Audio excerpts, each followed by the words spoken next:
Welcome to the shit show.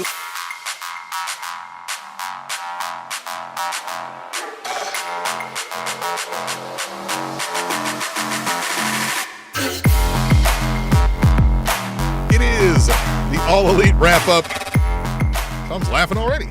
Tom's over there giggling. More emotion I've seen out of Tom in months over there. Look at this smile on Tom's face. Look at that. If you're listening back on the podcast and you can't look at the smile on Tom's face, I mean, look, we love you, but shame on you. Shout out Dak Draper. Okay? Look at that. Look at that smile. Look at that. Yes, I'm very happy. Sign of good dentistry and a healthy attitude. Yes, I did Invisalign. We're going to talk about why I'm happy. But Tim, I'm fucking pissed, actually. I just read this. Yeah, we're a wrestling podcast, and we'll get to the wrestling here in just a second. What? Did you see this? So I've been having fun just doing all my fun stuff. What you're talking about? Fucking Patrick Mahomes didn't make the Pro Bowl. Yeah. Patrick Mahomes. Okay. I know. Okay. I know. Okay. Just real quick. And this could be the Steelers, the Ravens, the fucking Jags. It could be any goddamn team. But you're trying to tell me, because I just saw who we made 5, which Baltimore, 10-5 Baltimore has 9. 15-1 Chiefs, 5 players. 10-5 Ravens, 9 players. Okay. Right? So I bet a lot. So I know these kind of things off the top of my head just a little bit. Now I might be getting specifics wrong, but I'm in the ballpark here. So you're trying to tell me that the 15-1 Chiefs are just, LOL, because Andy Reid is not going to win Coach of the Year because I think he's at 50-1 odds. I saw the only defensive player is Chris Jones. So it's not a great defense, right? It's not like, oh, well, the offense sucks. It's this amazing defense because one fucking guy made it. Although not putting Trent McDuffie on there is a fucking bullshit thing to do. So then obviously, okay, hey, Burrow throws 9 million yards. So Pro Bowl is like, statistics. Okay, great. So that would mean then that the 15-1 Chiefs would be led by their best player, Patrick Mahomes. He should probably be the MVP, except for he's fucking not, because Josh Allen, LOL, we need some white guy to replace Tom Brady, is just going to fucking win the award. Get the fuck out of here. The 15-1 Chiefs they're just, it's a silly time. Out of here. I said this. I came to this conclusion over the holiday, the New Year's holiday. I said, I want the Chiefs to three-peat now, solely to watch everybody else melt down about it. I want a bad call to go in the Chiefs' favor to win us the fucking game at this point. I just want everybody to cry about it. It's great. Yeah. I just want it all. Because I see fucking Mama 2 times. Jackson, Allen, and Burrow had better years statistically. Okay. Right. Some of them might not make the playoffs. How great were those years? Well, and I get it, right? Because, hey, the defense is okay. Then the value would be for the guy that has the best record, generally speaking, right? Unless it's like a 85 Bears where it's like all 11 on the defense are the fucking best, right? Like that's outside of the kind of realm of talk. But no, he's not even. So then what is it? What is it?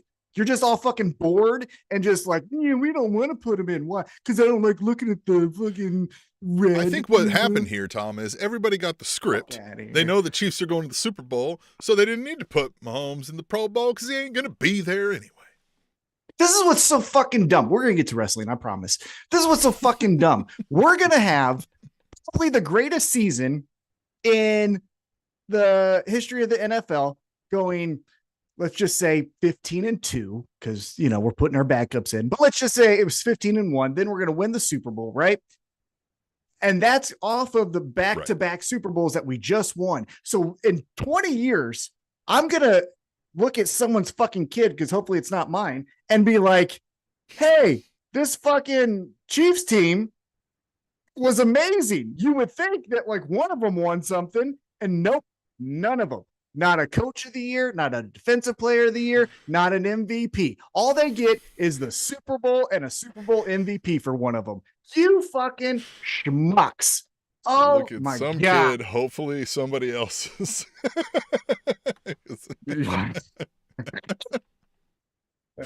Hey, join in the chat. Theo P's in the chat. Derek83 is in the chat. Fuck Your Mama 2 times in the chat. Tino is in the chat. Wrestling with Neurodivergence podcast is in the chat. Neon Ghost is in the chat. Tom, I didn't know we had this many friends. I'm excited. I'm excited too. It seems like they're crying. They're crying crocodile tears for us here. No. Hold on. Who is this? Derek, the 83 MVP is an individual award. Wins and losses a team stat. Okay, then our coach of the year should be Andy Reid. That's what I'm saying. Something has to. How did he take sense. a team of no Pro Bowlers to 15-1? That's the who were all injured. Like everybody was injured. And also, and this is just the last thing I'll say. The 3 guys that made it, I love Creed Humphrey. He is the best center in the NFL. But Patrick Mahomes has never been hit more than this season. I don't know of the 5 starting positions for the NFL line that 3 of them should be Chiefs. I love all of them. That doesn't want to make sense. But wrestling, hey, you know what makes me happy? What the fuck you're wearing? Because I'm in my Royals gear. Watch out for us next season and win. I got jeans on. I'm wearing slides. Mm-hmm. Awesome. Some slides. Some socks. What's your shirt? Tom. What's your shirt? I've been dreading 2025 for a while. You know? Yeah, so shit. After November, fuck yeah. And then this fucking thing happens with World's End. And I don't know if you saw me thread that. World's End indeed. For you. The burning has begun already on this goddamn thing. And Tom, you know what? So, because, the shirt's fucking cheap, right? It's fucking cheap and it's been washed a couple times, probably more so when it's in my possession than yours, but that's neither here nor there. It's now starting to crack and fade, and it looks more like his actual skin, so now it's more realistic. So then obviously you were pretty broken up about Dynamite last night, where he teased that whole he might retire. To make it worse, I was like, well, finally, at least this guy is going to have the decency to retire.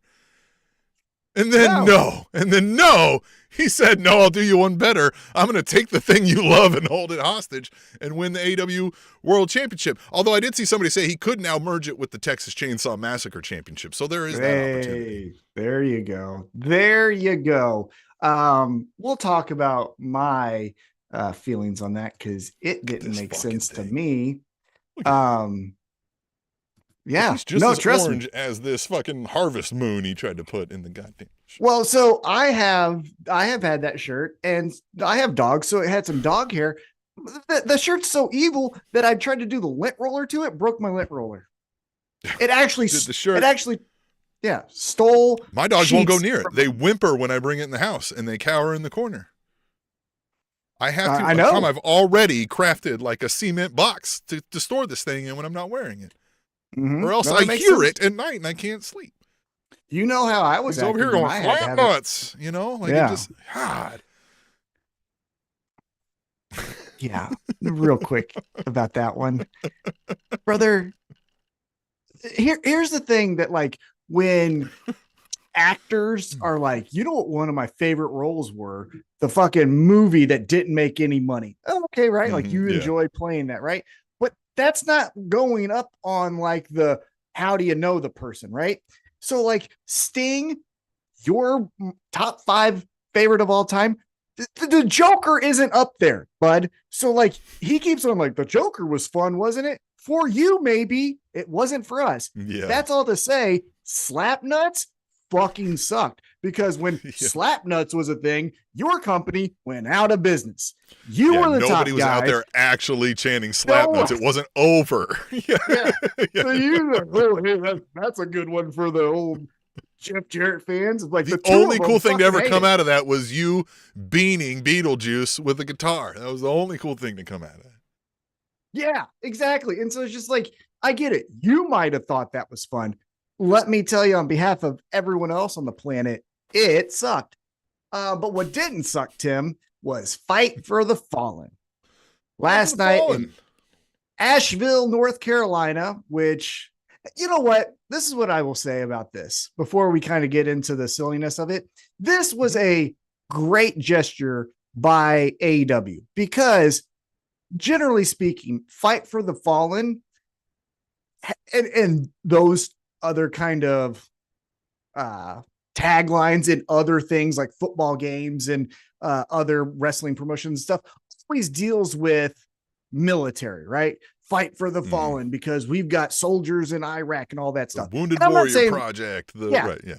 And that is all very important. But I do think that this was a really cool thing to do, to say, you know who else has kind of fallen on hard times? People that had their homes taken away from a hurricane, right? Like, so I thought it was really cool way to use something that they do year in, year out, and actually like use it for a current event. You know what I mean? So that was really cool. I definitely thought that was a great touch to do Fight for the Fallen and this in conjunction. I'm all more for causes. I would like more of these events that are for causes. You know what I mean? Like, this is obviously, you know, a good cause, but you know, there's all kinds of things. So I'm all for these kinds of things, man. And you know, here we are in the granddaddy of them all. Yeah, we're at the Harris Cherokee Center. Yes. So many obviously stories. Yes. Yeah. You know, there was those matches. But last night also had some we were back to the arena and then thus the smaller arena thing. And it just reminded me, like, man, if we got to find the cooler venues, right? We got to find the smaller things and make it unique. You know, they came to Kansas City. Well, I'm going to talk about Fight for the Fallen. You just wait. They came to Kansas City, but if they're going to run smaller venues, they need to go to Memorial Hall. Yes. Memorial Hall is where Harley Race beat the shit out of Bruiser Brody damn near every other month. Look, Ric Flair won his first heavyweight championship at Memorial Hall over Dusty Rhodes. Like the amount of history. Even if they don't go there, we've got other cool small. That one place that the little NWL was at was a cool looking venue. Like the Scottish Rite. Yeah, the Scottish Rite. Yes, that place is cool too. Yeah, that one's beautiful. But the Memorial Hall is like, you could tell. Because again, if you recall my Santa's Wishes thing, they don't have the history to like create a Hall of Fame yet. So to get the nostalgia thing that WWE just beats you over the head with, right? Hey, remember Jesse Ventura, remember? And it's like, fucking okay, right? They don't have that luxury. So I think they should use venues that have a long history of pro wrestling. History. Yeah, and use that. Yeah, especially any ones that exist still. Might as well use them. Memorial Hall right here. I used to sleep, man. I worked there for 3 years. I slept there. I had every emotion. It was one of my favorite times in my life. But another thing that was one of my favorites in my life is Adam Page. He was in our opening contest and he took on freshly squeezed Orange Cassidy. Look, it's my turn. Look. Yeah. Look, ooh, yeah. I like the lighting in yours though. Yeah, the lighting in yours actually kind of makes him scary. Ooh, yeah, I like that. Yeah, that's good. This was a fun one because these are two of the backbones of, and I know a backbone is one thing, but you get what I'm saying. Pillars, if you'd like to say that, of AEW. And here they are punching and kicking each other, right? That's fun. Yep. Now, obviously, they're taking on each other in a wrestling match for Wednesday night Dynamite Fight for the Fallen, but they were two of the four competitors in the main event at World's End. So let's touch on that before we get into the last night's match. How'd you feel about the main event of World's End and the things that followed? I got to tell you, the main event at World's End kind of left me underwhelmed, right? There was plenty of action as far as it being a match, but just like the storyline leading into it, it just kind of felt like it just happened. Like we were just here, just here for it.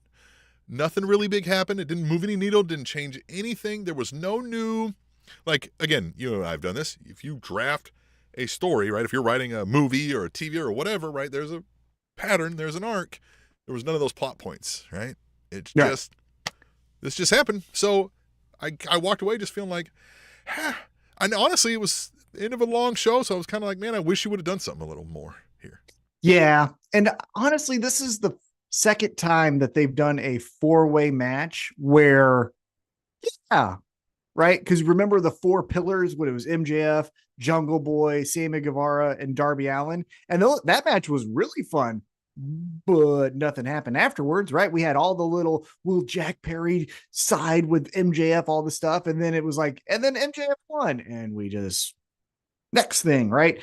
kind of feels like what we did here. Although I would say one thing that I would have changed again, because I think I can always do it better, is if you knew ahead of time that you were going to do Hangman versus Orange Cassidy on Wednesday night, have something that really makes us want to see that fight in the main event of World's End, right? So let's just say Hangman snaps and just starts beating Orange Cassidy over the head with a chair, safely, but and he just snaps on Orange Cassidy. Well, now Wednesday night, Hangman versus Orange Cassidy, you're like, oh shit.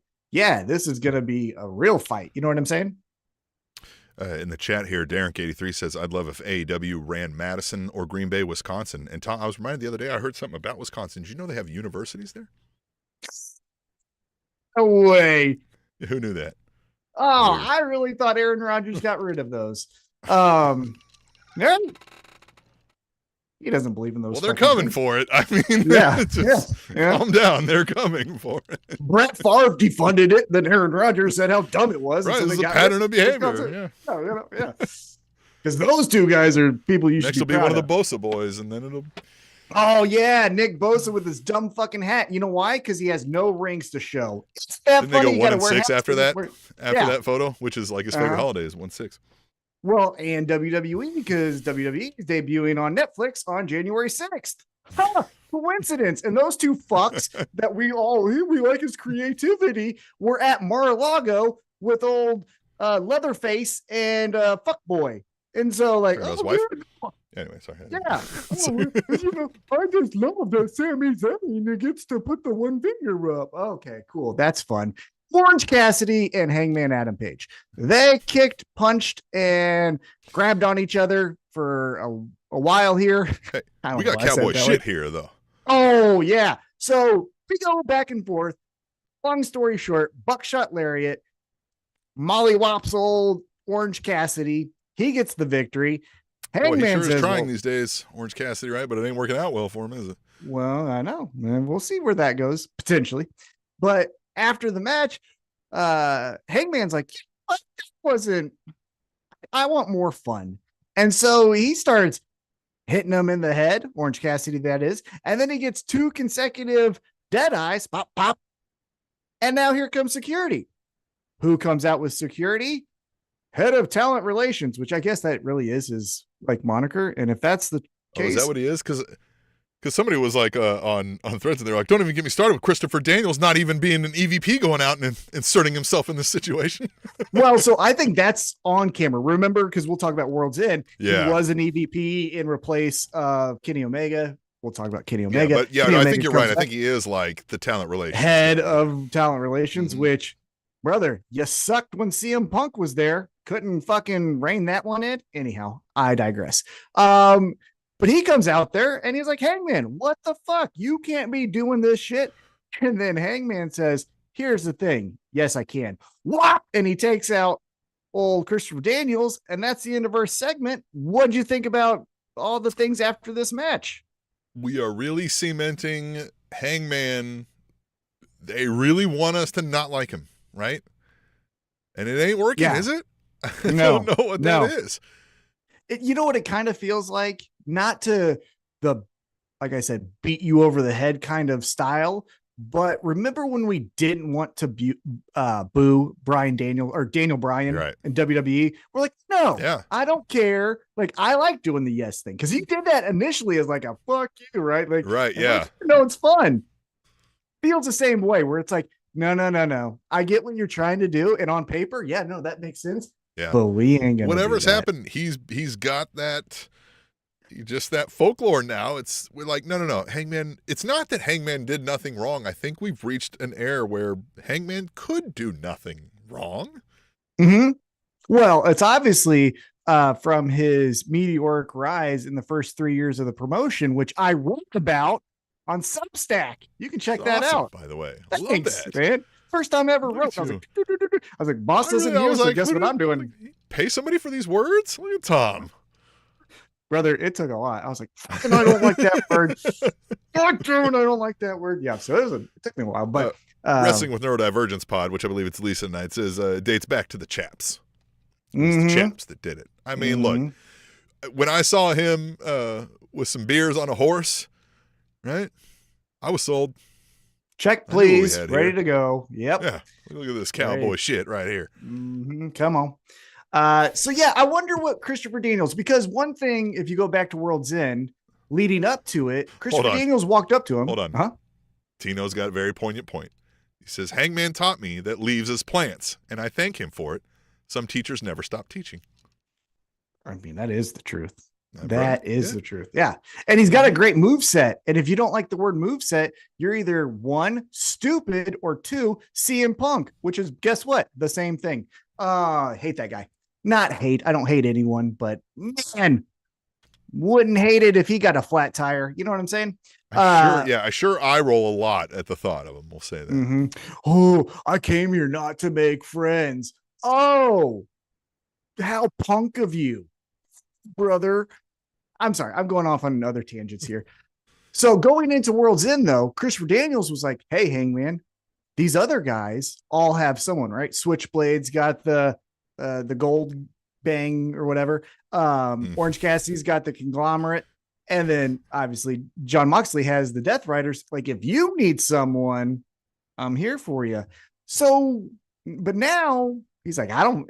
And one thing, I don't know if you caught this, Hangman, as he was walking up the ramp, like walking backwards up the ramp, he looked at Christopher Daniels. He said, quit sticking your nose in my business. So, which is weird that Christopher Daniels is doing that. Now, listen, I'm a Christopher Daniels fan and have been for a long time, right? I think he's like always a little better than maybe even he's gotten credit for, which he's gotten plenty of credit. I just think it's weird, though, that he is now sort of inserted in this situation as like this fork in the road turning point character-esque attempt, right?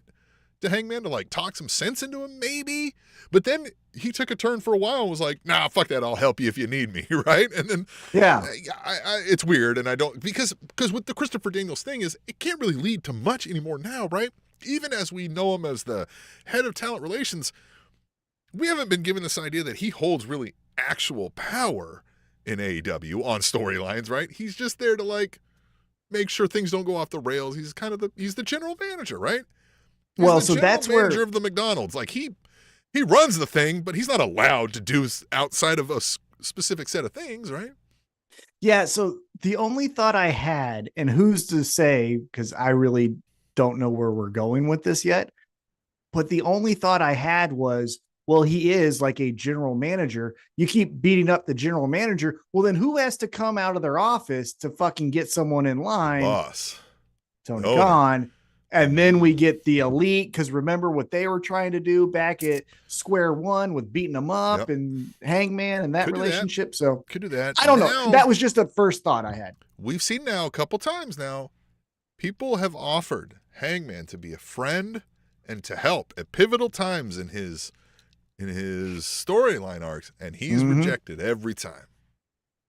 Well, he wants to a certain, I mean, again, going back, he did Dark accept. Order. But he's like, I'm not joining. He's like, I don't need to be joining. Yeah, but even else. He did also accept the Elite at that one time, right? But that seemingly in his mind backfired on him.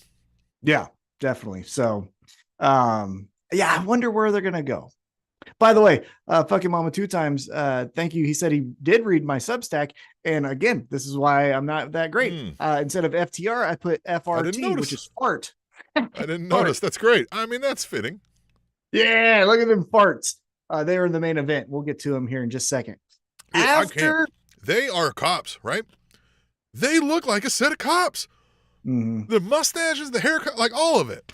They look like they straight up pulled you over right now. And we're like, license and registration. Sir, you got anything in the vehicle I should know about? Just side note, have we ever heard of a fan incident when FTR has been on the card? True. They've been like keeping the peace. We should make them a cop gimmick. Derek 83 says, "Big boss man to AEW confirmed. Let's throw that in there with it." I mean, obviously, rest in peace, but you know what I mean, right? In the same vein as it should be. All right, so let's get into some tag team action. The main event of World's End. They did get a shield bomb in on John Moxley. That was that was fun. That was a good one. Yeah. And it was done not in like the Young Bucks way where it was like, guess what we're gonna do? They just were like, no, you guys know what the spot is. It should have been Orange Cassidy to do the thing, and he should have just been like, oh, look. Like, just kind of whatever. And then just, whatever. Would have been fun. Yeah. Would have been fun. All right, let's talk some tag team action here. We get the Hurt Syndicate. We hurt people. We hurt We did not people. see at World's End at all. Yeah, well, Not a. yeah. But they're taking on the Acclaimed here. And before the match, we get a pre-taped, and Anthony Bowens and Max Caster don't like each other. That's just clear as day. Bowen says to Caster, hey, when I had my match against Chris Jericho, did you mean to hit me? Max Caster's like, no, doofus, I definitely didn't. But you know how I'm going to be serious? I'm not going to rap. You're not going to do your scissor thing. We're going to go out there because we got a real, like, tough team ahead of us. And Anthony Bowen's like, I don't even want to. I'm a moody tween. Which, you know what I mean? I felt like it was presented as, and I did receive it as gaslighting, right? Max Caster knows exactly why he's saying that. Yeah. But it's weird that, like, moody teenager, like 12-year-old thing of like, oh, well, yeah. Now we're trying to present Bowens as though he shouldn't be pissed off about this. Like, he should be upset. He should be upset. But as we talk about this match, Bobby Lashley, Shelton Benjamin dog walked the Acclaim. They just fucking warm around like a nice hat. Well, they hurt people. They do hurt people. And Max Caster, I guess, does what is essentially called a blind tag to Anthony Bowens. Bowens is like, I was ready to, he's like, I was about ready to do my thing.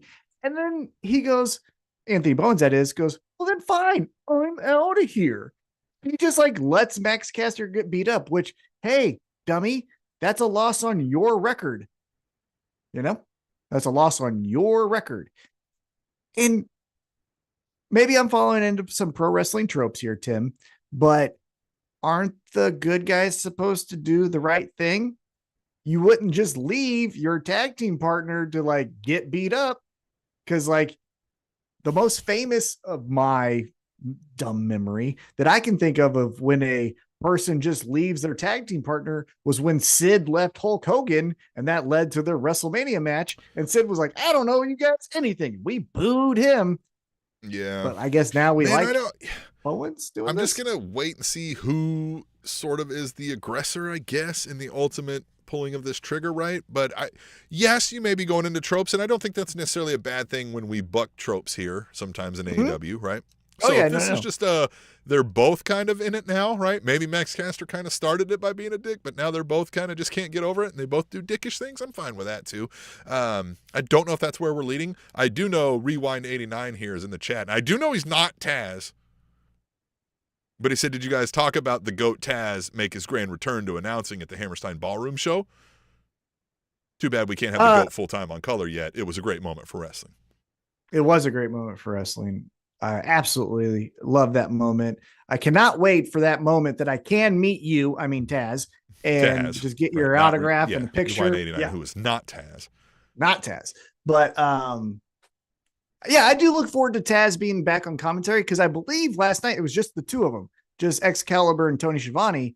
Yeah. They need someone. They need somebody who can say a heelish thing. Taz isn't always like full heel, right? Mm-hmm. But he can keep it like not just, hey, everybody, right? Like, good stuff.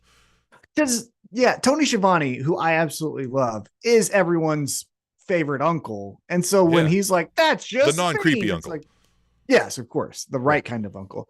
But it's just like, that's kind of mean. And everyone's like, yeah, we know, Tony. Like, but Nigel, if you're going to do a 2-person commentary, it should be Nigel and either Tony Schiavone or Excalibur. Either one is your pick there. But the Acclaim's breaking up either way here to get back on that. And I don't know who's necessarily going to pull the trigger. And it may just be, if we go more into Bowens is more the evil aggressor now, maybe that they just switched up and were like, you know what? We've got a better idea. And maybe that's what it was. I think where that will have its tipping point is where Billy Gunn goes, right? If Daddy Ass says, hey, I scissor with Anthony Bowens, Max, I don't rap with you, so you get the fuck out. Oh, poor Max. Or if he's like, Anthony, you don't do these things. Thought you were better than that. Max is obviously just making mistakes. They would use scissor that way. Be like, listen, I scissor with these fools, not you. Mm-hmm. I bet they do say that. That would be great. If he sides with you. Yeah. Oh, that would be great. So yeah, we'll see where this goes. Hurt Syndicate gets the win. They need something here. We'll get into kind of the moment of the night, which was one of our thumbnails. But they had their eye on Swerve Strickland. To their, defense, they beat up Swerve, so they would move on, right? After you beat up someone, you're not going to go like, okay, well, moving on. Give a shit. Mm-hmm. But now what are we doing? Right? Like, now they're just kind of hanging out. And yeah, because I guess, they didn't show up in AEW because they were like, fuck Swerve, right? They came in because they're the Hurt Business. We're here to do business. They saw Swerve as the top dude. You're out. Take but him who's out. two? Who's number two? We needed that determined now. Who do you think was next in line if Swerve was already out? Yeah, I do wonder if the Hurt Syndicate does circle back to this Shelton Benjamin, or excuse me, to this Swerve Strickland and Ricochet thing that we got going on, but we'll see. Maybe. Because, why is it now Bobby Lashley? Like, they're like, all right, we took out the number one dude, Bobby Lashley. It needs to be getting a world title. Mm-hmm. Yeah, that's where I'm saying it's like, hey, I took out the most dangerous man here, so I want Moxley. Bitch. Yeah, let's go. Yeah. We'll see where that goes. All right, so next up, we get a women's match in the first hour, which is always great because it was fun, and it's always fun. And this match got its proper time, and I actually genuinely enjoyed it. We got the return of the House of Black's Julia Hart taking on Kiss That Bicep Jamie Hayter. Yeah. Oh, I love that. That's such an awesome move. I would, isn't it? Then, wow, yeah. Well, especially for whatever reason from a woman, right? Like, just, I don't know, it's because it's like we're not used to that here, right? Like, that was always like the cheesy 80 male thing to do. So yeah, Tony Atlas. Yeah. Like, just fucking knock somebody out. You're like, fuck yeah. Beat some ass. Let's do this. So here in this matchup, we get, good in-ring action. Yeah. It was interesting how we decided to wrap this match up. So Julia pulls an arrow from underneath the ring, and she's like, I'm going to stab this bitch. And Aubrey's like, the hell you are? Yeah. No. And so she takes the arrow, which again, what are you, a fucking deer hunter? And she's like, gonna throw that over here. I mean, she has, right? You know what I mean? And then Julia Hart goes, hey, guess what?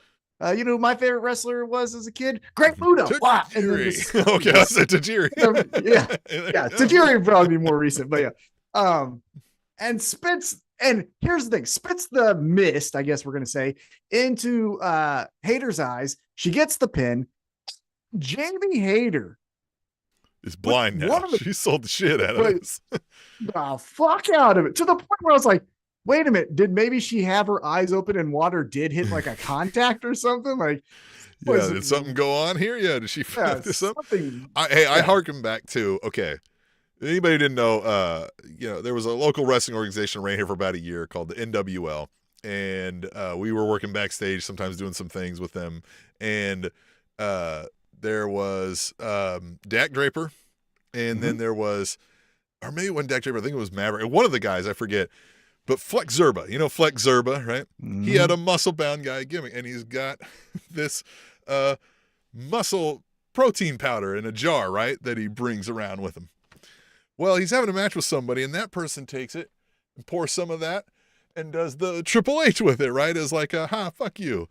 And I was asking him later about that, and he was like, yeah, well, I wish he told me he was going to do that because I would have smartened him up to that's baby powder in there and none. It's like, should have asked. Yeah, should have asked that one.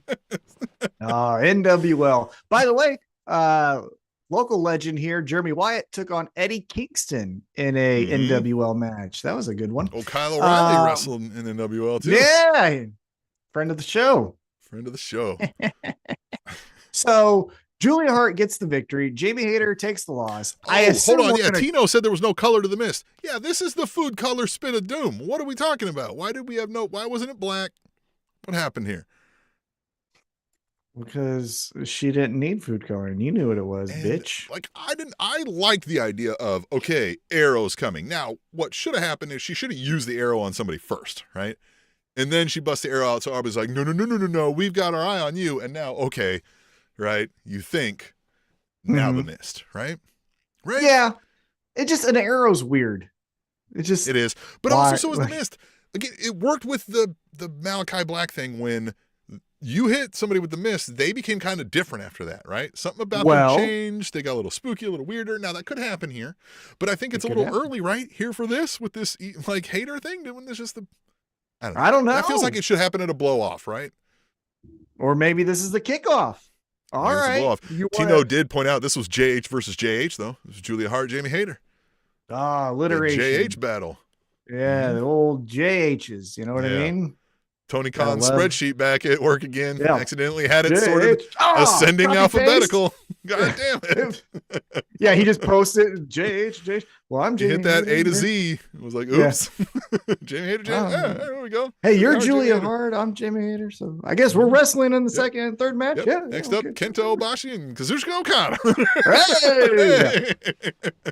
So yeah, I'm very interested to see where this goes because I think it's the kickoff to something because as you mentioned, that seems like a blow off type thing. But with Jamie Hayter, kind of the vibe that I got from her, even leading into this match was, hey, you're annoying.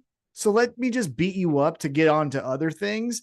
And now I think like she has Jamie Hayter's attention. She's like, okay, you want to almost blind me to where I can't see, my husband or wife or, whoever it is. Yeah. Like I'm going to kick your ass now. Maybe we do that. Right. I don't know. I'm going to punch you in the tit. Yeah. Right. No. Wow. Give you a cyst on your titty. I don't know. Maybe. Next up, we hear. If you give an uppercut to the titty, does it work? Because it might like slap him. It's like a dog. Maybe. Never know.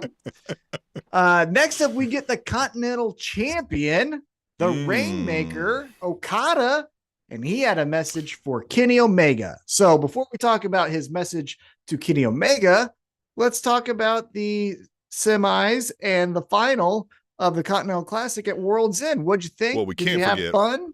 Right before I get into that, Rewind 89 remembers. Don't forget about Tajiri missing the green stuff. Speaking of Tajiri, do you guys remember Taz versus Tajiri Heatwave 99?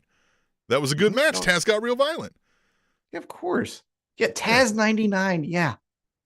Well, I don't know. He also said, speaking of Billy Gunn, Billy and Chuck defeated Taz and Spike for the WWE Tag Team belts. Another way VKM dropped the ball on the GOAT Taz. Mm-hmm. Yeah, Taz 99. That's like saying, hey, do you remember your middle name? 80. No, I'm saying Taz 99. Oh, Taz in 99? Yeah. Taz in 99. Yeah. You remember everything about Taz. It's like asking me what was my middle name, which I have forgotten before. But I'm just saying, like, So I might forget about it, but thanks for reminding me. A thing or two, but I'm just saying more often than not, I'm not going to forget. The Continental Classic, man, was great this year. I was surprised, honestly, when they put out the listings of who was going to be in it. I was like, wow, they went higher level this year, right? They stepped it up. Mm-hmm. I feel like with these sort of like where these folks are at on the card. And I was really excited for that. I guess I don't hate that Okada won it because he didn't necessarily win the first one, right? Mm-hmm. So it's not that like necessarily this is like the Dynamite Diamond ring with MJF all of a sudden. But I just do feel like, right? Like, because now I feel like I don't think, and at least I hope, we don't pretend this is a real title and Okada wears that for a whole nother year, right? Into the next tournament. So now I feel like somebody's going to compete for this as a title and they're going to win it. And that's what I don't want, right? As this is like a defendable title. So, right? I don't know how to think about this, I guess. It feels like it was great and we got a lot out of it, but it feels like it didn't give us anything to use on the backside of it, which I guess not everything has to. Well, I understand what you're saying. This is my thoughts on the Continental Classic and then my thoughts on the matches at World's End. So first, the matches at World's End. I thought all were really good. Ricochet losing to Okada and then Swerve Strickland saying, TP your ass, and gave toilet paper to the front run. Yeah. And the way it just landed across Ricochet's collarbone to where he looked like a little New Year's Eve baby was funny. Will Ospreay was awesome. The match he had with Fletcher was good and violent, and he was bleeding. Then he cuts a really great promo, probably the best promo, my favorite promo of his for me, where he's like, I'm gonna need you later tonight. Love that.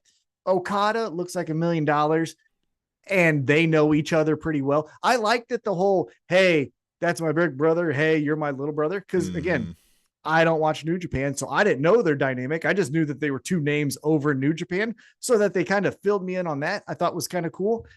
And yeah, Okada won was cool. Now, here's how I feel about the Continental Classic. To your point, it should be a yearly thing, similar to the Dynamite Diamond Ring. I think you should flip it, to be honest with you. I think, hey, if I've got the diamond ring, that means I can fucking punch you in the face and you're going to get knocked out. Right? Like, I get one punch with the Dynamite Diamond Ring match, you know? Well, it's just like, hey, we could do a hardcore match, and guess what I have? You don't have it. And then wow, right? Like, that's what I would. And then the Continental Classic is a yearly tournament because, as you mentioned, he beat Eddie Kingston for the Continental Championship. He wasn't in that tournament. Eddie Kingston was your first ever winner, right? And then this is where it doesn't make sense to me. So he's your Continental Champion. But as you said, what we were told afterwards is, well, Okada is the greatest tournament wrestler of all time. Yeah. So in three months, who the fuck cares? Because that doesn't help him defend the championship. Exactly. Next week, Kenny Omega could come out and beat him for it. Who never participated in the tournament. Yeah. Yeah. And so to say the best tournament winner, I get that, but then someone would have to win the tournament, not the title, but the tournament 3 times to be like, in AEW, it's, Kyle Fletcher, whoever, not Okada. And so that's why I was like, don't tell me he's the best tournament, because I get he won the G1s and I'm not discounting that, but I'm saying if this is going to be a championship, then what the hell? Now, the last thing I'll say is you were talking about what can we do afterwards? Well, as we talked about, Kenny Omega makes his return to then give the championship to Okada. Which, again, we were in North Carolina. I was waiting. I thought we were going to get. Yeah, I didn't even pick up on that. Yeah. You know what I mean? Were we in North Carolina? No, we were in Orlando. We were in Nashville. Well, no. For Fight for the Fallen. Oh, for Fight for the Fallen. Yes, I get what you're saying. Yeah, we could have brought Omega in. Now, peeking behind the curtain, I believe what I read is a lot of the people that are on the card for Wrestle Dynasty are already there. So, maybe he's taking on. Couldn't be there. Yeah. So he's taking on Conor McGregor over in Japan. North Carolina. Come on. I was like, this is where we do it. Yeah. The pop would have been insane. It definitely would have been. So when Omega comes down to the ring to give Okada the championship, the first thing that they do, and this is not by accident, the first thing that they do is say, stand this far apart from each other, because that All In banner is going to be right in between you, because at All In, it's going to be Okada versus Omega for a championship, in this case, the Continental Championship. That's what I think we're going to do. Rewind 89. Speaking of Japan, when the GOAT Taz went over there, I think on his first trip, Taz wrestled Gypsy Joe, who was an elderly man, and Taz was gentle with him. Taz has many sides to him. Rewind 89 knows too many things about Taz for this. I'm starting to think this is not. How about this? No, but how about this, Taz? Rewind 89. Rewind 89. You remember when Gypsy Joe damn near got murdered by New Jack because he wouldn't sell for New Jack, and New Jack didn't like that shit. So he basically committed attempted murder in front of 19 people in a schoolyard, I guess it was. Did not have many sides to him. He had a violent side, though. That's all he needed. Yeah. Many shifts. So anyway. Yeah. So yeah, I think All In, Omega, Okada, because that was the first thing that they did is they shot right in between them, the All In, belt buckle thing. And so I think they're not that dumb to be like, well, that just happens to be this way. I think that was on purpose. I think that's where we're going to get. Yeah. All right. So then, Tim, I caught a lot of hell for this on our Threads account. I post live as I watch these events or watch these shows. So do you from time to time as well. But I posted this one where our next segment we had Mercedes Moné, and she just does a big fat nothing burger. She comes out, there's red carpet. She says, guess what I got for you guys? Something to watch. And then she says, Mina, I want your belt. What the fuck was this? Yeah, I agree. I think those happen, and I always am a little underwhelmed by them, right? These kind of like, I'm just here to say I'm great and I want the title. And then like there's nobody to like come out and say bullshit, right? If it's backstage, this would have been fine with me. I wouldn't have even thought twice. If you're going to be in the ring, something needs to happen. That is my philosophy, and yeah, whatever, but it's mine. But like, you know, it's like a gun in a stage play. If you see a gun in a stage play, that shit's going to get shot. If there's someone standing in the ring, someone's going to fight, or there's going to be a promo battle. Like there's going to be conflict. You're not just going to be like, that's it, bye, unless it's something real, you know, like a Roman Reigns or Edge retiring. Those are outside of what I'm considering. But like, yeah, this was just, and I was like, for all the talent that we have, apparently we can't get Ricky Starks on the card at all, but Mercedes Moné can just say, oh, well, and that was worth the TV time. What the fuck was that? Yeah, it took up a lot of time, and I get, you know, if you want to do the dance so that people dance, and you want to get her out there and on the TV, and that's fine. I just still think, we could have done something. This felt like the segments that they do in ring while there's a commercial when you're there live. Yes, that's what I was thinking. Because one person brought up, hey, if I pay for a ticket and Mercedes Moné is advertised, I want to see Mercedes Moné. And I get that because at the Kansas City show that we were at, she did a backstage promo with Anna Jay, which would have been more apt for being in a ring because they were going to fight each other. And we didn't get to see her. Now, here's where I would fix that. Have her show up before the show. Hey, everyone in Asheville. Tonight, I got a big message for you. Her. I just would have had somebody come out and say, bullshit, you know what I mean? You suck. Oh, yeah, but if you didn't have anything planned, again, before the show starts, I'm Mercedes. Everyone do the dance. Tonight, I got something to say. And then the backstage T-shirt promo. Yeah. Well, now, I've been to 6 AEW shows. At least. Yeah. They need a little more energy when the downtime. They need to like work on it. Look, Justin Roberts is not good at that. I know there's a whole lot of love for Justin Roberts online that I don't get. I'm not going to try to shit talk the guy too much. I don't know him personally, but like, I've witnessed it. His engagements with the crowd are minimal, and they don't seem earnest and good, right? It's literally, look at that sign. Happy birthday to Steve. And it, you know. Yeah. Because I don't want it to be corporate like WWE, where it's like, buy this WWE Capital One card. Fuck out of here. I don't want that. But it feels like corporate that didn't give anybody direction, right? It just feels like he's just like, they're like, hey, smile a little bit more. And he's like, okay. Yeah. Yeah. There needs to be some energy, some fucking come on. You know what I mean? Like, eventually I'll work there and I'll fix it, but in time. Next up. I know they're watching. I know Tony, what's up, guy? They're replying to us on Threads. Taz is not watching. Sorry. That's right. Yeah, but they're replying to us on Threads. We see that shit. They are.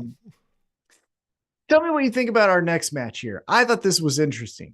Again, playing off of a pro wrestling trope in reverse. So we get a 3-way for the number 1 spot in the Casino Gauntlet match that they all wanted. This wasn't punishment, between Swerve Strickland, Roderick Strong, Switchblade Jay White. How do you feel about them? I want to be first. What do you think? What do you think? Yeah. Why would you want to be? I don't understand that one. Well, because if you recall, the Casino Gauntlet could end at any time. So that's right. If I'm one and I'm your 2. This is the one that you always complain about. You're like, it's fucked up. Because like, what if you're number 8 and you're like, bitch? Yeah. What? I get that if you had to like earn like a pole position in a thing, so you did something to earn your position, and well, we might not get to 8. You should have done better in the Continental Classic tournament or whatever it is, right? Yeah. See, you could do that, like the rankings for something like that, right? So anyway, but okay, so that makes sense then. Yeah, I don't hate that. Then it's I want first because now, but isn't like first and second the same thing? Yeah. We talk about this in the Royal Rumble, like that's the same fucking thing, right? Yeah. He came in at the number 1 spot. So did British Bulldog at number 2. So I don't know why Shawn Michaels just gets as long. so much The bell didn't ring until 2 got in there. Yeah. Actually, man, you caught something really with that interesting there. Because then you could say we have a long-term tournament, and then we get a seedings from that, and then then it's a big like gauntlet match style where you might not make it in at 15 or whatever it is. Or let's just use this last Continental Classic as an example. Beast Mortis didn't win a fucking match, but then we got to the Casino Gauntlet match. He comes in as the last person. The last guy. He fucking wins. And haha, LOL, I'm the fucking champion. Like, you didn't beat anyone. Beast Mortis. I'm the fucking champ. Because then you can do chicken shit heel stuff. Well, but you could do chicken shit heel with that too, right? MJF could lose every match because it has to be a legit one-on-one contest. He's the last person. Will they get to number 12? And they do. And he's like, oh, all fresh, not battle bruised. And everyone's like, no, we were trying to win this before he got in. And like, sorry for you guys, you know. What if they did a reverse battle royal? All right, never mind. That's a bad idea. I don't even know. Who would come up with that? Yeah, what fucking weird ass. Anyway. So we get a triple threat match here. As I mentioned, Swerve Strickland, Roderick Strong, Switchblade, Jay White, and we get some fun. Basically, the real fun comes when Swerve Strickland is on the outside of the ring and everyone's favorite accountant, Ricochet, has his favorite pair of fucking scissors and goes, what did I say? It looks like he's the guy working up the paperwork on your next Enterprise rental car. Yeah. You said you wanted a 4-door. The best I can do is I'm sorry. 2. I know we said a 7-seat van, but got a hatchback Mazda. How's that going to work? Yeah. No, we got a PT Cruiser. You good with that? Yeah, that's fine. Yeah. Oh, I hate PT Cruisers. That's the ugliest fucking thing. God.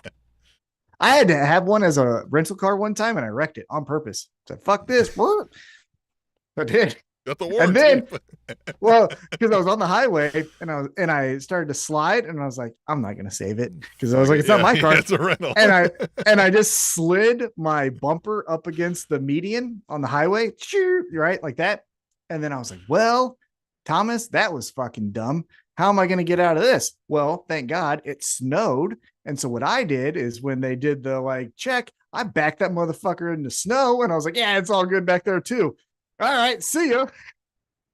Nothing ever happened. Love it. I'm the man.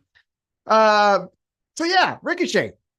He gets old Swerve in the fucking head, right? Gotcha. And then Jay White blasts Roderick Strong with the Blade Runner. He picks up the victory. So Jay White is our number 1 spot for next week's Casino Gauntlet match. After the match, Ricochet takes those scissors and and headbutts him. I thought that was interesting. The headbutts were like abnormally cruel. Yeah. This, though, and I have to go back a little bit because I think maybe we didn't talk about this because it was brief. There was a Jay White backstage promo earlier in the show where he said something about leading into the match. He said, something about the switchblade's going to get you, and then he threw up the finger guns. I was like, well, hold on, guy. You gave me the switchblade with the finger guns, and now we got the Ricochet stabbing a motherfucker. You guys got to figure this out. Well, and Ricochet does the spirit gun. Yeah. But then the Bang Bang group does the guns up. Yeah. But then Switchblade. We're all confused. Yeah, the Switchblade does this, but now we do this. What are we doing? Yep. Too many guns. It's all fucked. It's all fucked. But man, so here we all are being like, Ricochet got a new dork character, and then he just decides to go fucking school shooter on a motherfucker. I don't know. I did not expect that. But it was great. School shooter, I but like it's seeing the him teacher. pop up there, and it was like, Ricochet? And it was like he's just standing there, and then all of a sudden he's like holding these scissors, and I'm like, wait a minute, what is going on? And wow, Yeah. I literally had to rewind it, watch it again. I was like, okay, I'm here for it. And then his like maniacal laugh when he kind of like realized what he'd done. Good stuff. And he does this really, really well. I think he needs to get more credit for it. But Prince Nana plays this perfect blend of like, hey, I want you to not hurt Swerve, but like, I can't stop you. So he did this thing where he was like, I'm going to stop you. And Ricochet's like, I got scissors. And he's like, okay, fine, I won't stop you. But then after Swerve is just bleeding all the blood in his head out of his fucking eyes, Prince Nana's like, I'm going to help. And then Ricochet's like, you idiot. And then he takes out Prince Nana and with a chair shot to the back. Now, here's the question I got for you, because maybe I didn't get this. So as mentioned, in this three-way match, Swerve, Roderick Strong, Jay White, right? They're all kicking and punching each other. We get to this post-match angle where Ricochet is trying to, I guess, murder Swerve with scissors. Does the spirit gun, all that. The Undisputed Kingdom runs down to chase off Ricochet. Yeah, what was that? The Undisputed Kingdom, I thought you were not supposed to give a shit about this. Well, yeah, what's your tie to him? Because all the things that he's done in this promotion, while you were also in the promotion, that didn't warrant help. But now this one does. They have no affinity to Swerve, right? They're not tied to Swerve in any way. Not that I'm aware of, at least. I mean, unless they play a video game together that I'm, not familiar with. But like, yeah. I think Taz and Derek might own PT Cruisers. They seem to be a little taken aback by your PT Cruiser, dissing. Good. Here. Yeah, good. Yeah. So Rewind 89 says, I could see Taz in a PT Cruiser. They were both ahead of their time. And Derek says, PT Cruisers are the coolest. And then Rewind says, I second that. Cruisers kick ass. And he says, Tom is just full of bad takes and opinions today. But Rewind 89 does remind him that Tom has a right to his opinion. Well, a couple things here. It's not just today that I have bad takes and opinions. Second. Have you been watching this shit? Yeah. Second, I think you added an extra word here. I second that. PT Cruisers are ass. It's not kick, it's are ass. And don't ever associate Taz with a PT Cruiser. I mean, Taz here. Oh, well, that's right. He's not Taz. I keep forgetting that. He's not Taz. Taz is a American muscle car. I can't wait for the day. I can't wait for the day you meet Taz in real life and he rolls up in a PT Cruiser and you're going to be like, son of a bitch. You're like, I got to buy a PT. You're going to call your wife and be like, listen, can we go see the Chrysler dealer? Yeah. So I got this really cool find a good Honda used PT Accord. Cruiser. Yeah, I'm going to trade that in for a PT Cruiser. So we got to go to CarMax. It's got to be orange. So going back to Taz this, takes public transportation like a real New Yorker, says Tino. God, but I wish I'd sell my car yesterday if we had good public transportation. I hate driving. We live in the fucking middle out here where they seem to hate that. Anything public, they really hate. Yeah. Attach the word public to it. They. Yeah. Unless it's hanging, and then they're all for it. You know how literally out here where I live, people have complained that they don't have a pool. And when people say, well, let's get together and like put the thing, we can like make a pool happen. They go, no, because we're actually Kansas City, Kansas, not Piper anymore. And that means everybody in Kansas City, Kansas will be able to use it. And we don't want that. And I'm like, why? Why wouldn't you want everybody to come over here and use it? What about them bothers you?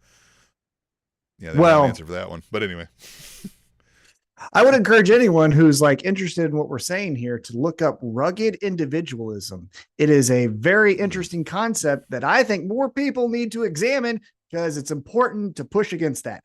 But what I will not push against is Alex Marvez is not annoying me like he used to, because now he's just kind of keeping to the point and not ad-libbing. Although I did point out, is this the Swerve one? Is this when he was, or is this? No. This is backstage with Jay Lethal, Sanjay Dutt, and well, he interviewed Swerve earlier, and I thought, I was like, man, the the valley of cool versus not cool here. It's fucking really big. Yeah. Yep. But here he is talking to Jay Lethal, Sanjay Dutt, and Satnam Singh, which you think Satnam Singh is. He was wearing a toupee or something. What was on his head? It looked like, I don't know what was going on. It looked like he was wearing somebody else's toupee as a joke. You know what I mean? Maybe you're like, hey, maybe rookie, he was. Do this. And he's like, God damn it. All right. Or maybe somebody like switched his shampoo, you know, like it was a rib. Yeah. He's like, God damn it. You got me the perm shampoo. Anyway. So they're talking to Alex Marvez. And before really anything is said, Jeff Jarrett walks up and he's like, this is unbreakable. And then Karen Jarrett walks up and was like, hey, whatever you do, I support you. And then hands him the wrestling boots. Okay. Yeah. Get in that because we'll get to it here in just a second. But before we get to his segment, the AEW Women's World Champion Mariah May was backstage. And Tim, so she won the Tijuana street fight. It was a Tijuana street fight. Yep. I don't remember the city. I think it was Tijuana street fight. Mm-hmm. And I don't think that in feud, Orlando or wherever the hell we were. Yeah. I don't think that I didn't know that's where Tijuana was. I learned something new every day. Yeah, it's crazy. Yeah. Florida, the only state where the more north you drive, the more south you get. Think about that. That's a fact. Go from Miami up to little Pensacola. Woo, Jesus. Anyhow, here's the thing. I don't think the feud deserved to be a street fight. It didn't feel like that was warranted. Like it wasn't that extreme. Like a street fight. Well, yeah, and again, we didn't build that up. That was it didn't. Yeah. But I will say this. So Mariah May beats Thunder Rosa. At first, after she beat Toni Storm, Mariah May, that is, at the London show, I was kind of like, okay, well, this is more of like a placeholder. And then when Toni Storm comes back, but since then, it's been a slow build. But I'm at the point now where I'm like, yeah, no, this is the top woman in AEW. I just feel like they haven't given her that spotlight, right? I felt like the first matches out of the gate were against people that like we kind of hadn't really heard much about, right? Yeah. And then now we did the Mina thing, right? But again, I feel like that Mina thing was for the people who had followed the Stardom and knew them more than it was the AEW folks, because they didn't really they told you there was a history there, but they didn't really give you much to lean into it if you didn't know it already, right? They left that on you to go find out. And that's, it's on you to go find out, I guess, if you want. Yeah. So to me, it was just kind of like we hadn't really started showing that, like, by the way, this is our champ and she's a badass. Well, and now she had, not to say that she never had the presence, but now that she has some victories to stack up on, when we're getting her away from Toni Storm in that story. Yeah. And I really like this. So kind of before World's End, she was like, Thunder Rosa keeps saying that the women's division is alive and well. No, it's not, because I am alive and well. And so that is dying. Here last night, she goes, you know what I'll try to do? The women's division I can't. I was told I can't shit on them. Yeah. So it's the best. Yay. Yeah. But man, when she holds that championship and she knows exactly how to like cut the face off, to do like the half belt, half face thing. And when she says she's the woman from hell, I'm like, her making fun of the dad with like the cane. Yeah. Yeah. World's End. Oh yeah. That was great. But she ends it with, you can't touch me, but I'd love to see you try. That's a fucking fire line. Woo! Mm-hmm. Look, Toni Storm is the best wrestler in the world. You're wrong if you disagree. But the best champion must be Mariah May. She has the presence. Kind of like what we've always talked about with Swerve Strickland. Who's the coolest guy in the room? Well, that fucking guy. Why? Look at him. He walks in. Yeah. That's him. It's true. When Mariah May walks in, you're kind of like, what? Who the fuck? Yeah, just walked in this room. Like everybody kind of does. It doesn't matter what walk of life you are, it seems like. Well, and then when she has the belt and she's like, yeah, no, this is mine. It's not one of those things where, this may be a poor example, but it's the first thing to come to my mind. It's not Mick Foley where it's like, oh, the champion. Yay. It's No, of course I was going to be the champion. Oh you yeah, idiots. she walks with that like self-confident swagger of like, Yeah. the question you asked of like, what am I thinking about this match is dumb because like you should know like this person is beneath me. Yeah. Like what I'm not even thinking about this, man. It's like I'm gonna squash this dumbass. Because it's in the same vein as Mercedes Moné. I do appreciate this about both champions. They're kind of doing the same gimmick, maybe the wrong word, but they're kind of doing the same vibe, except for in two different shades, where they're both saying, I'm the best. Isn't that fucking cool? I'm the best. Where Mercedes Moné is like, throw a parade for me and make sure that everyone knows that I am the greatest. And now Mariah May feels is like kind upset of about this. Like, why should I even have to say this? Or it's kind of like the Jon Moxley thing where it's like, I really wish someone would give me a challenge. That would be cool if someone could challenge me. Like, both are kind of saying the same thing, but in two different, tones of voice, I guess you could say. I just think Mariah May is starting to become like, fuck yeah. I've always thought she was good, but like, and I didn't think like I had always appreciated Mariah May and thought she was good. And obviously like, I was like, oh, I was a very good wrestler. And like we had, we got introduced to her pretty quick though. I will say that. I just felt like coming right out of the gate with the title, I was kind of wanting more. Right. And I think we're getting it now. Like you said, they're really starting to kind of lean into it a little more. We got a Tony Storm as Rookie of the Decade comment. I do like that. That's a good one. Yeah. All right. So now let's take the pin out of that earlier conversation and let's get into it because this was fucking stupid. So your favorite wrestler, obviously, because you're wearing a shirt, the Last Outlaw, Jeff Jarrett, showed the shirt. Let everyone see. Last Outlaw. Excuse me. What laws is this guy breaking? Ricochet is stabbing people. Hangman is burning houses down. Well, all Jeff Jarrett is doing is ripping off people with gold. Yeah. Well, so he won the Texas Chainsaw. I was going to say kind of silly, but also Tony Khan, please hire me. Hire me, Tony. I'd just like for you to hire me because I can help with just little details. I'm really good at like seeing like a whole picture and be like, well, that's off. I'd move it. And then like, so much better. That's what I do really well. So here's the thing. The Last Outlaw, Jeff Jarrett, and One Last Ride, Dustin Rhodes are the same fucking person. Yeah. You're paying two people for the same gimmick. Like, and I get that one's now doing Sons of Texas with Sammy Guevara. Yeah. Okay. Look, he wears jeans now, so now he's a cowboy. Hey, I wear jeans. That means I'm tough and I like cows or some bullshit. I still think number one punchable face in wrestling is Sammy Guevara. Isn't it? I mean, he's a top 5 at least, right? I would go with Action Andretti because he's actually unattractive as well. Like Sammy Guevara is a good looking person, but just, has a Action Andretti. It's like, brother, who thought you could be this confident? Each their own, man. Somebody probably thinks that guy's really cute. Yeah, to their own. Like, they're ugly people. Yeah. Don't know anything. I'm just... that's so. I remember back to the time. One time I was shit talking online. I got in a actual discussion on Twitter with Tyson Kidd. And it said something about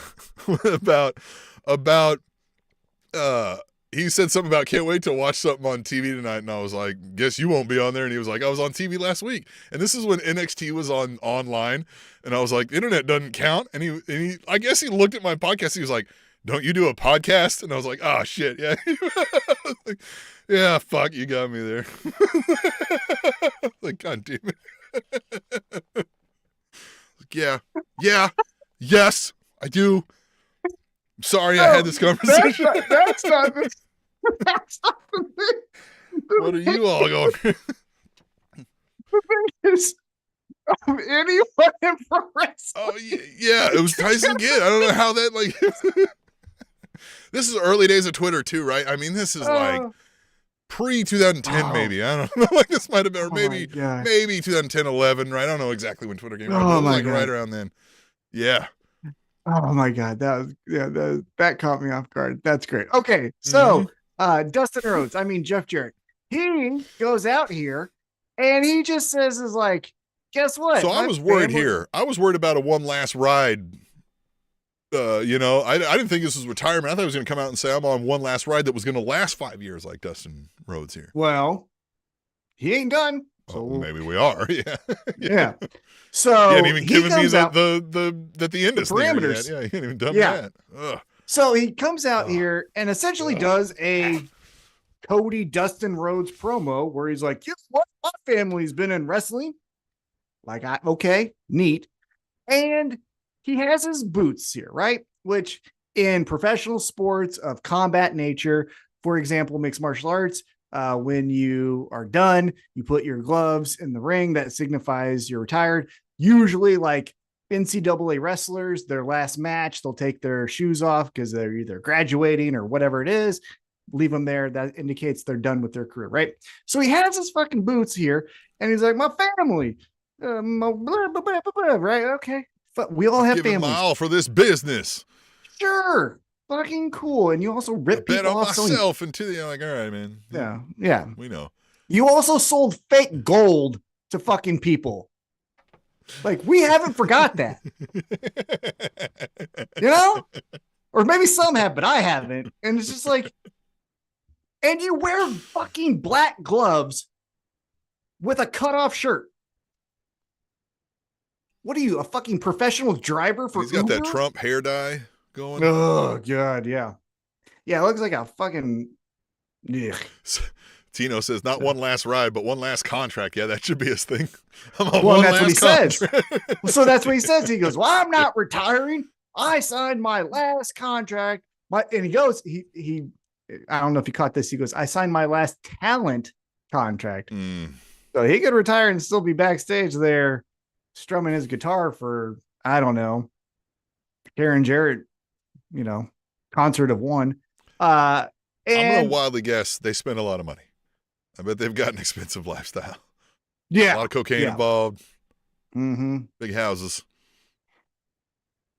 A lot of money on, personal care. Sure, there's an RV owned at least, right? Yeah. A lot of personal care expenses, I would bet.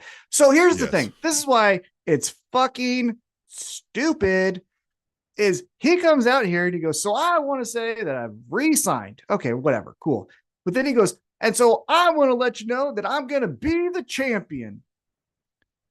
Brother, that's what you all are trying to do. Yeah, isn't that what everybody is in it for?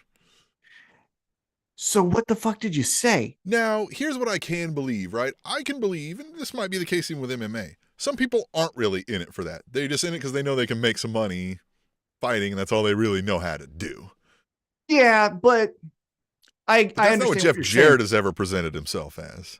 He thought he could get over and win things and scheme people and make money. Right. And that's the character, not even the Jeff Jarrett that we're talking about over here. Like the character Jeff Jarrett has always been get to the top, get the power.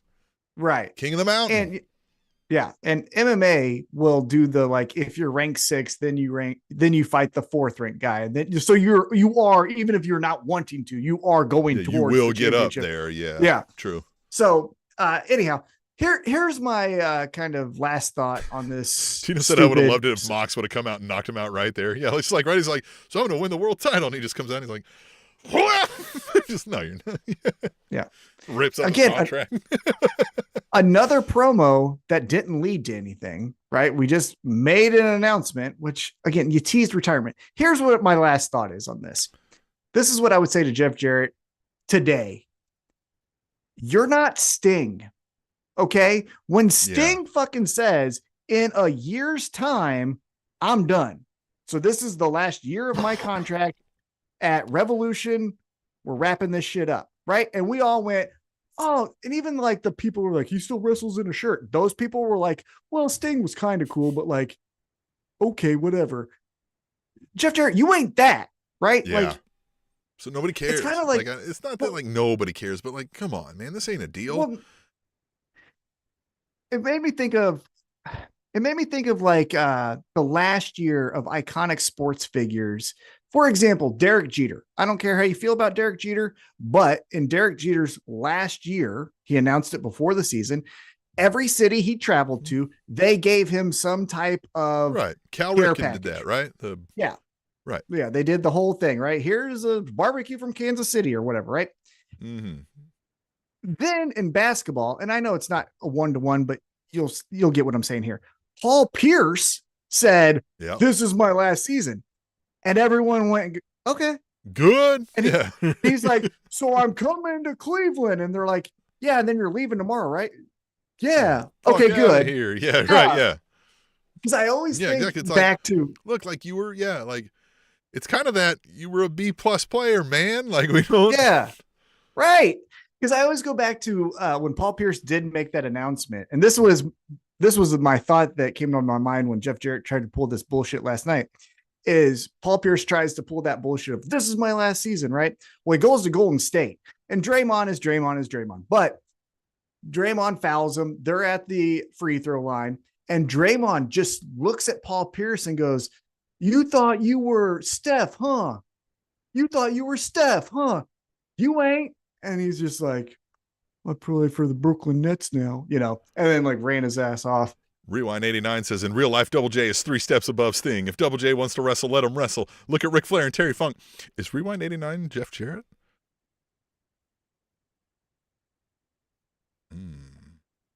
Now I'm confused. He's not Taz, so it could be Jeff Jarrett. Oh, fucking Mama 2 times actually corrected me. It wasn't Steph Curry. It was Kobe. Yeah, that's what Draymond said, telling Paul Pierce, nobody cares about you like Kobe, because Kobe did this last season. That's who it was. Yeah, Steph obviously isn't retired. Yeah. Right. Rewind 89. First off, 3 steps? Well, but maybe you meant like a physical condition, maybe? But like, you put, so one of these things is not like the other. You have Terry Funk, Ric Flair, Sting, and then Jeff Jarrett. Which one do you think doesn't fucking work in those? Huh? What? I swear, I'm going to get Jeff Jarrett on this show. I hope you do. First question, I'd be like, "Hey, I've got some gold. What should I do with it?" I've got an email. Yeah. I've got an email. Good. If you're going to know the day I'm like, "Listen, I got a surprise guest." You're going to be like, "You son of a bitch." Oh, I'd be loving it. I'd like, give me 5 minutes just to make sure I get my thoughts in order, and I'm ready. Yeah, that show will be like, "Listen, I got a surprise guest." And you're going to be like, "Oh, fuck yeah." I'm going to have to be like, "No, it's not Jeff Jarrett." Yeah. Damn it. Who's this guy? He wrestles in AEW like I'm supposed to care. You're like, "It's the TNT champ." I'm like, "I thought you was going to be Jeff Jarrett. I wanted that." You're all upset. Yeah. All right. Yeah, so fucking Mom Jeff 2 times says, "I'm going to buy y'all a cameo for the show." Why not? Listen, why not? Be great TV. Shout out to a coworker, friend of the show, and Yes. all around awesome guy, Justin Floor. When my whole tumor thing came out, he got me a cameo from the fucking god of this shit, Nick fucking Gage. That was cool as shit. That was awesome. I still watch that like maybe once a month now. Anyhow, after Jeff Jarrett wasted our time, Hook says, "Got a challenge for you, Christian Cage," and that's cool. Then the baby goat Powerhouse Hook, as Rewind 89 has said several times here today. We'll see. Yeah, He's got time. I hope so. He's got time to hook I hope us. so. Yeah. You see what I did there? Then, I see what you saw. What? Yeah, right. It was a hook. Yeah, he's a hook. All right, yeah. Then we get an old school, like slobber knocker kind of a 2-on-1 match because Powerhouse Hobbs just fucking mollywop John Cruz and Rob Killjoy, which we can all make up our name, and you went with Killjoy. Rob Killjoy. Yeah. You chose this. We got a motherfucker backstage named Luchasaurus, and you're like, "Well, but my God-given name is Rob Killjoy." Just had to write this down. Someday it's going to be on the side of the bus. No, that's fucked up. Killjoy. Oh my god. Also, these two look like the fucking cousins of Necro Butcher. I mean, they look like they should have been barefoot and missing teeth. I will say this. Well, isn't one of these guys the guy who did the John Joe Cruz thing? is the one where he's like to Samoa Joe. And he's done some good stuff in Ring of Honor. I do like it. Yeah, no, he's a fun guy. Yeah, no, not to shit. Yeah. Yeah, I'm just having fun. But Rob Killjoy, kill that name, brother. Like, what are you doing with killed a lot of joy with that. Yeah. God bless.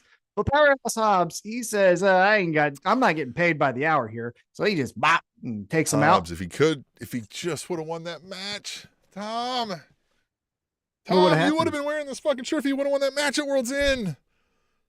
What shirt was that? I'm so sorry. I was looking away. You know what Ah! shirt. Look at it. Look at it. Let it burn into your soul. Like it is doing to you. I hate you for this. God. You picked Ricochet to win the Continental. Yeah, I was like, oh my God, I'm going to win. Because Tom picked Ricochet. I did think Will Ospreay was going to win. They're not going to have Okada win it. Oh man, I'm so good. Yeah. Fucking Tony Khan. Side note to Powerhouse Hobbs, though. If this was a perfect time to do a reset, right? Because, hey, you lost to Takeshita. That sucks. But Takeshita's a top kind of guy in our company. Male. So no big, loss in the record column necessarily. Right. Yeah. But this was the time when, man, I think we could all say. To get back to the Hobbs. Yeah. This was the time when we could have came out with no shirt and the mink coat and playing some fucking cooler music. No, I don't want the Book of Hobbs. I don't want the Book of Hobbs. That seems too religious. That seems like you're about to prophesize and like, and then you can marry the two, right? Yeah, you could something, but no, I still like a more suave Powerhouse. Yes, Hobbs, right? Yeah, the Book of Hobbs always felt like he was about to say, like in squats 42-6, it says, Okay, now hold on. Now wait a minute, right? If we start getting that right, in Traps 13-4, it says. All right. I'm not hating that idea, but it's not what it was feeling like. Yeah. It was feeling more like that would have been a good idea for Flex Zerbo. We should. That is kind of a fun idea. All right. So then after that, we get more Alex Marvez. Why? I don't know. But he was there tonight. Yeah, he was there. Gotta pay him for doing something. And he's talking to Brian Keith and Big Bill, and he's wondering where Jericho was. And he's like, he's not coming.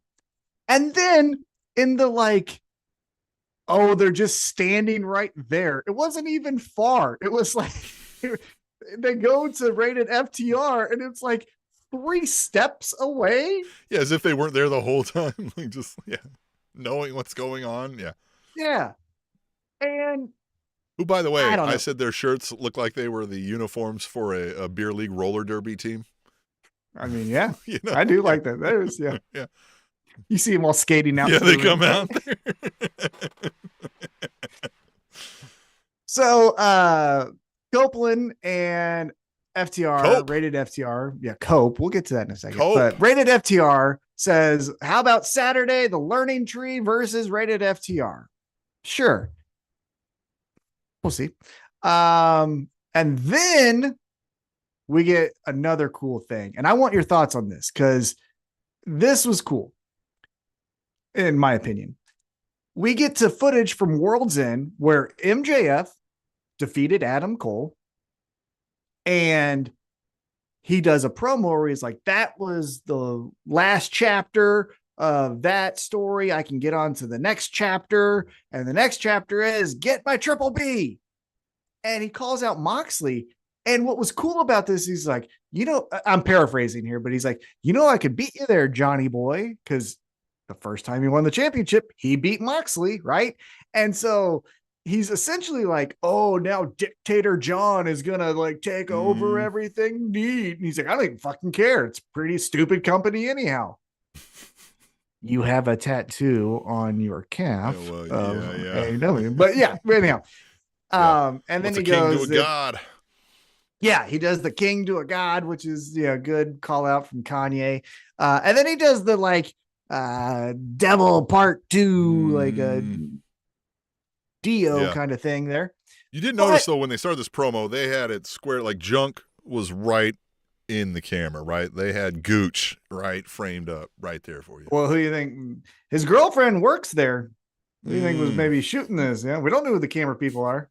They were like, here we go. Hey. And I was like, oh, man. It almost brazed my chin going over this thing. Or just like because they're together, because I guess they're engaged. I think they've even said before. It's like, when like to you, oh, I'm not invading their personal space. This is just kind of how we sit on the couch. But like to someone else, you're like, what the fuck are these two doing? It's probably one of those, right? Where she's just like, oh yeah, no, I'm so sorry. Shit, sorry, I forgot. I forgot we weren't at the house. Yeah, I don't really look there. So yeah. But MJF now calls out Moxley. We still got Orange Cassidy. We still got Hangman. We still got Jay White. Looks like we've got Adam Copeland or Cope, because he, at the end of World's End, comes out as a surprise, spears Moxley. And here we go.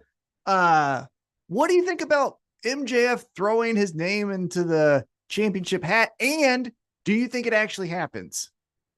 Maybe. So, when you brought up how, like, well, MJF might have to go away for a little bit to do the rounds for, like, the Billy Madison movie here, right? So this is one where, all right, Mox, me and you, and then the Death Riders put death to MJF, and then we don't see him for a while until he comes back. So possibly, yeah, but I don't think it's serious, right? I don't think MJF right now is the one who defends AEW's honor. Maybe eventually, but not here.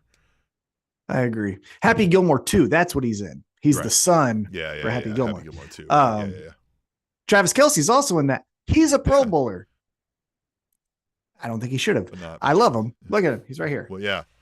But Patrick Mahomes doesn't. That one I get. He probably shouldn't have. Right. Yeah. Yeah. But Patrick Mahomes for 15 and 1. Cope is a great name. There, I said it. What's your thoughts? Kind of. Because here's where he should have took a page out of John Moxley's book.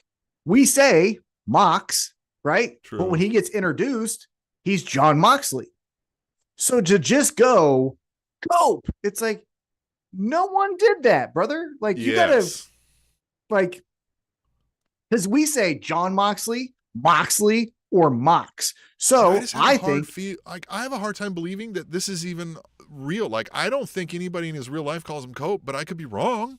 Right? Like, that may be what they call him, and so maybe that's why they're running with this. But, like, it feels like nobody would legitimately call somebody that.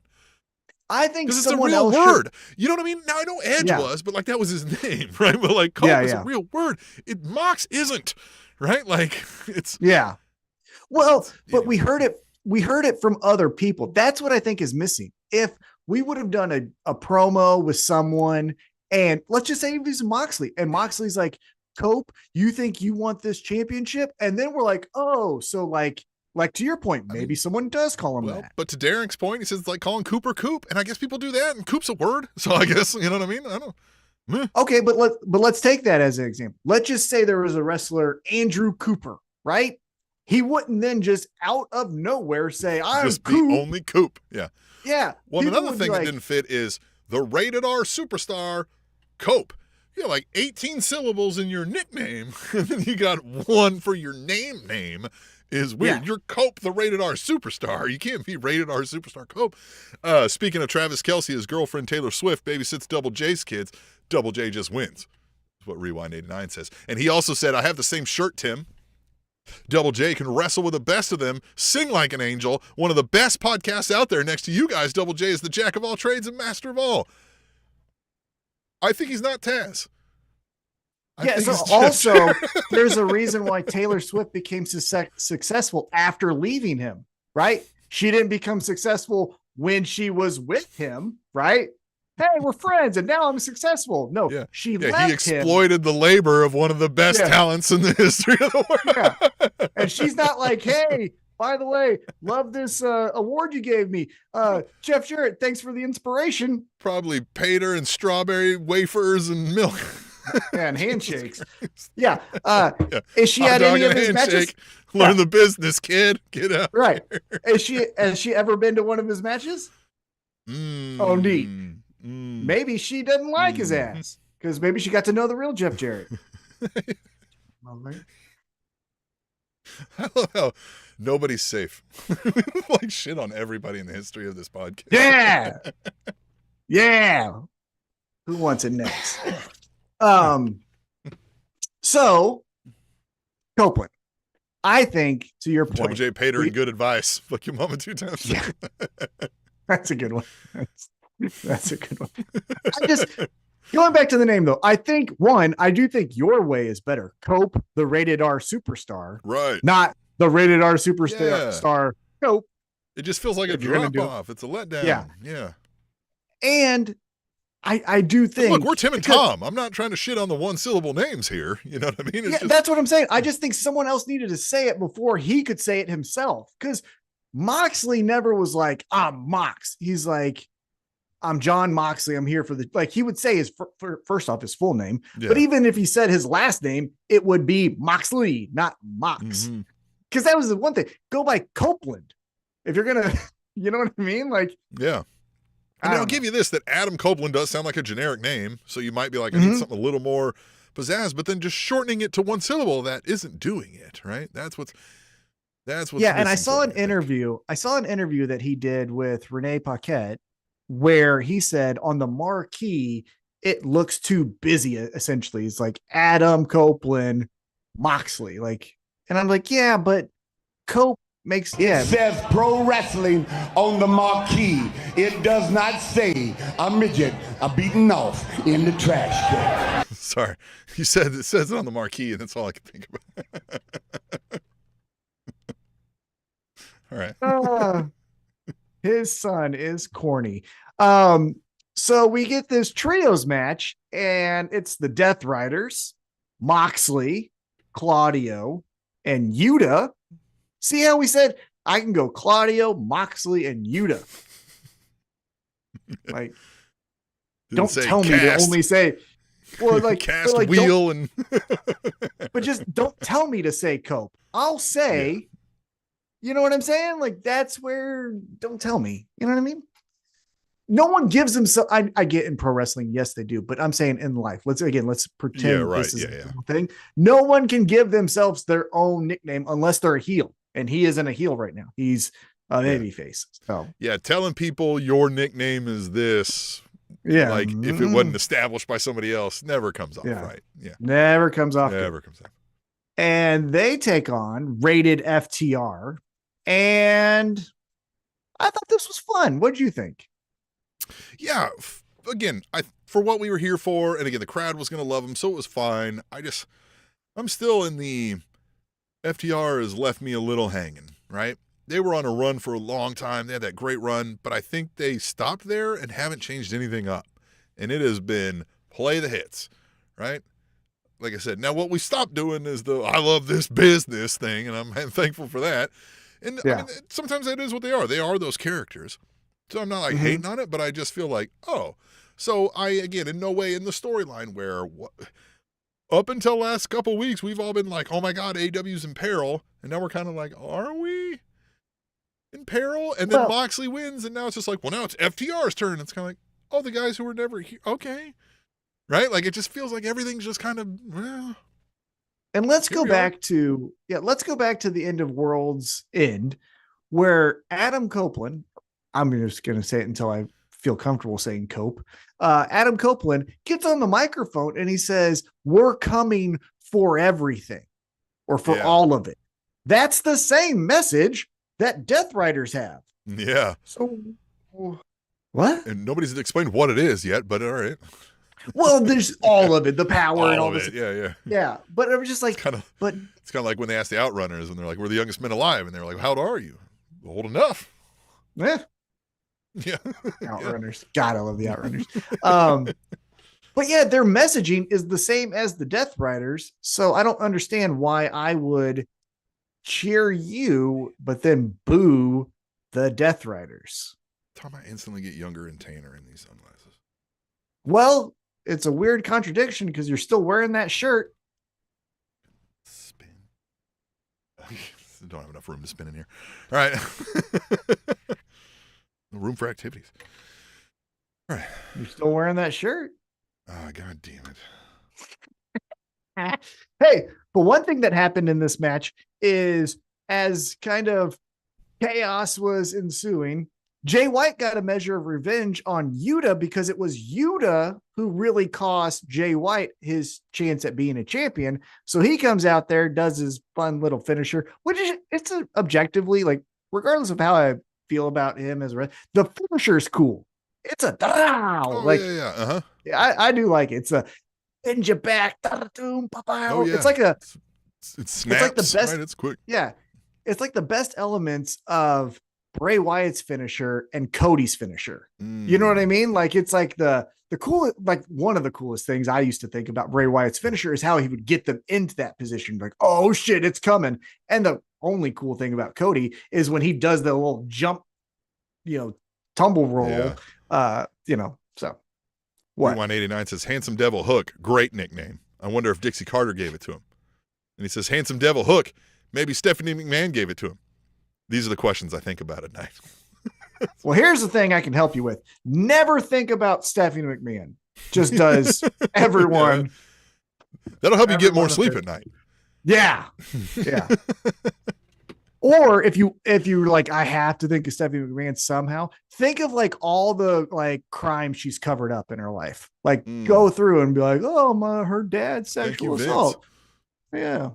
Yeah. Oh, I knew that my father raped women. And then when we kicked him out of the company and somewhat like me having to deal with that, I got on a microphone and I said, hey, Dad, thank you. No one thinks that's a fucking weird thing to do. She kicked him out of his own company, regardless of the crimes. Let's just put that to a side for a quick second. She kicked him out of his own company and then got on the microphone and was like, I love you, Dad. Thank you, Vince. Yeah, she took his job, essentially. And then cried about it. It was like, I want everyone to say thank you to him. And then when they were like, no, he's coming back, she was like, shit, I got to get out of here. Oh, okay. Oops. Yeah. That worked out well. She's like, oh, no. They hired, consequences of my actions. Yeah. I never learned that growing up. Yeah. And yeah, no shit. And then they kick him out the second time. Okay. And Nick Khan goes, hey, things are changing around here. Once he sold it to him, they were like, thanks, dork. Get out of here. Right. Well, and then when Nick Khan was like, we're going to do things different here. I'm going to hire the guy who got accused of sexual assault at College Game Day. Come on into WWE. He got fired from ESPN for allegedly sexually assaulting women. And then you're like, who hires are? I know where you're a great fit. Yeah, right with me, buddy. Rewind 89 says, I bet if you walk outside in that shirt, women will faint as you walk by them. Well, yeah, that's because of the scent coming from it. Can't wash it out. I tried. I washed it 4 times since Tom gave it to me, and it's still. Yeah, because like you could faint in like love, and you can faint because of like pain. So yeah. Or just seeing something this frightening. Look at it. Put you in pain. Oh, that's a way to end an episode. Making grunt noises. Thanks for all of those people who That's where we're at. Great radio. Awesome. Yeah. We are the best. Maybe he's right about Jeff Jarrett being better than we are in this. I don't know. That would be the one thing. Live by the pin, die by the pin. That's the McMahon family. Well, they definitely pin do a lot of people down. That's for sure. Yeah, they definitely do people down. They definitely do that. Oh man, this has been a great time, Tom. Again, Rewind 89, who is not Taz or Jeff Jarrett. Might be Jeff Jarrett. Wrestling with No Divergence Pod. Tino was in the chat. Fuck Your Mama 2 times was in the chat. Derek83 was in the chat. Tino Ibarra was in the chat. Geez, I think Neon Ghost was in there earlier. If I missed anybody else, I'm sorry I forgot to mention you. Join us in the chat every week when we do this. We love it. If you can't join us in the chat, we are threading live usually every event, one of us at least, at the all_elite_wrapup. We're also on the Blue Skies and some other things. You can go to allelitewrapup.com for all of those links you need, including this podcast link if you need to listen back later, and the donate links if you think we look poor and need some help in that. I'm not going to argue with you too much. But I will say we hope to see you back here next week, including you, not Jeff Jarrett, right here next week Or Taz. on the All Elite Wrap Up.